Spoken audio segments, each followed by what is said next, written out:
إنت فرحت جاري إن أنك سوق قيب قلوين دافورك كلية علوم تبدأ جامعة سيتي كود waxaan leenahay hambalyo jaamacadda maadaama ay soo kordhiseen wax badan kulliyad ay u baahnaayeen dadkan oo ah ka turjumaysa fikirkiina iyo sida aad yool uga leedihiin inaad soo saartaan jiil ku hubaysan aqoon iyo xirfad la falgari kara dadkan iyo dalkan la falgari kara samaysan kara shaqo abuur xoogooda maali kara inaad soo saartaan runtii cilmiga baddu wuxuu ka mid yahay waxyaabaha dalkeenna oo khayraadka aan leenahay waxayna ahayd mar horeeto in kulliyada noocan oo kaleeto ah la sameeyo laga fikiro si aan uga faa'iideysano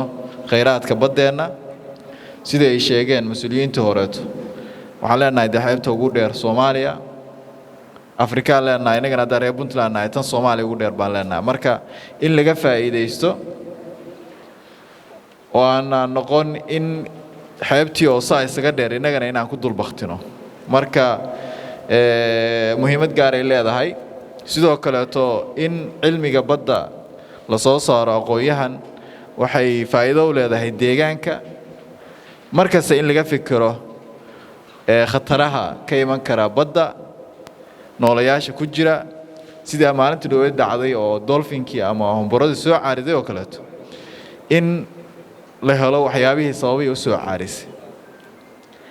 qofka si aanu iska noqon cilmi dhigood oo wuxuu rabo iska sheegay sida day wasiirku sheegay in la yaro wala iska sumeeyay sunba lagu shubay badda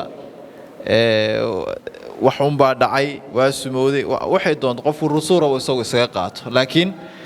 la baaro wixii sababti keentay marka waan uga mahad celinayaa wasaaradda kalluumaysiga iyo jaamacadaha City Code iyo East Africa inay ka hawlgaleen kalluunka soo caariyay waxaan ka sugaynaa insha Allah natiijadeeda annagana ka doodosaan insha Allah qayb ayaan idin kala noqonaynaa kor joogteynteeda iyo sidii xal looga gaari lahaa in marka jiil la helo aqoonyahan oo cilmiga badda bartay waxyaabaha soo dhan bay soo kordhinaysa marka sidoo kale waxaan rabaa halkan in aan uga mahad celiyo Cabdiqaadir Axmed Tuube aan dhaho aad iyo aad buu mahadsan yahay waxaan ku naqaanaa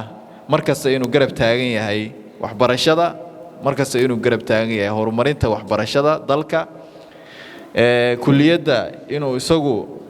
madaxa u ritana waxaan leenahay Ilaahay subxaanahu wa ta'ala ajar iyo xasanaad ha ka siiyo marka isagana waxaan rabaa inaan dhawo mahadsan tahay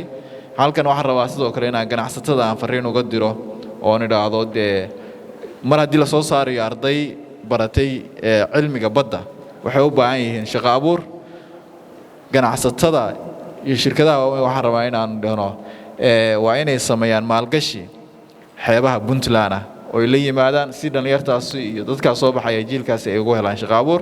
marka aad iyo aad baa u mahadsantihiin jaamacadda City Code waxaan leenahay hambalyo